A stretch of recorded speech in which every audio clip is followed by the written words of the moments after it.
L'intérêt de la démarche Marianne est surtout un intérêt d'être une démarche qui est gagnant-gagnant. Gagnant pour les usagers, puisque effectivement nous nous tournons vers eux, nous nous interrogeons sur leurs besoins et nous y répondons par un service plus efficace, mais aussi gagnant pour les agents de la préfecture. Ils ont aussi la fierté, la très grande fierté, de produire un service public de plus grande qualité.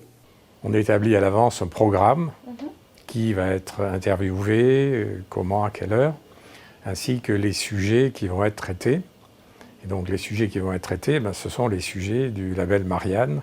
Ce que je retiens, c'est la posture pour un secrétaire général qu'il doit adapter dans cette démarche. Une posture d'écoute, une posture d'accompagnement des agents. Ça s'est implanté de façon progressive. On a travaillé en équipe sur plusieurs mois.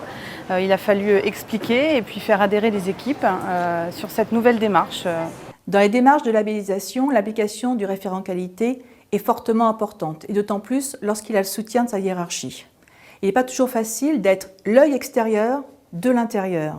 Ça nécessite une dynamique de travail en groupe qui est intéressante pour améliorer les capacités à travailler ensemble. Un changement, oui, au niveau des postes d'accueil, au niveau des agents. Ça a permis d'uniformiser la façon d'accueillir les usagers. Les services sont attentifs à la qualité de l'accueil, mais sont davantage mobilisés sur le fonctionnement interne. Le référent qualité n'a pas la pression directe du public.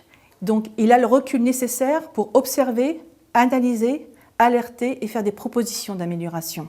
Lorsque la préfecture ici a préparé son label Marianne, elle a fait son auto-évaluation, son auto-examen, et ensuite elle fait appel à un auditeur extérieur, donc il va avoir un œil extérieur et qui va vérifier sur le terrain comment ce label est mis en œuvre. L'auditeur, oui, est venu, donc d'AFNOR est venu hier passer la journée. Le module délivrance de titres étrangers est un module à part, donc il a particulièrement étudié les points d'engagement Calipref au niveau des étrangers, et puis je crois qu'il en a été satisfait, en tout cas je pense. Ouais.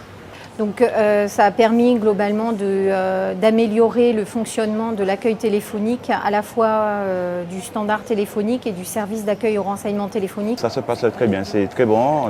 Il y a beaucoup de progrès qui ont été faits et le personnel, enfin les usagers sont contents de notre prestation. Depuis plus d'un an, c'est remarquable, l'organisation. Les agents sont toujours à la recherche d'améliorer leur pratique et leur accueil, donc ils n'ont pas... Déjà, ils ont une certaine habitude et ils n'ont pas été effrayés par le travail que ça allait occasionner. Aujourd'hui, je peux dire que je suis déjà très fière de mes équipes, de la réalisation de ce travail qui a été conduit avec énergie et vraiment avec efficacité. Il y a un bénéfice principalement vis-à-vis des usagers. Ça, comment vous allez pouvoir le vérifier? Ça va être notamment lors des enquêtes. Je pense que ça a donné une satisfaction plus importante des usagers qui sont peut-être reçus d'une façon plus satisfaisante parfois. Je trouve que ça va plus vite. Calipref a permis d'harmoniser et surtout de simplifier pour l'usager.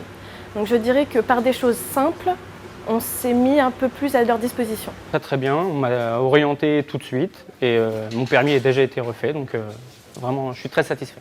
L'accueil, c'est aussi de la qualité, pas que de la quantité, et je pense que les usagers le ressentent.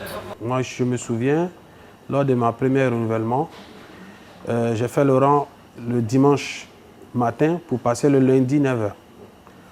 Voilà, donc maintenant, on n'a même pas besoin, on vient juste à 6h. Voilà, donc on est sûr et certain qu'on va passer, quoi.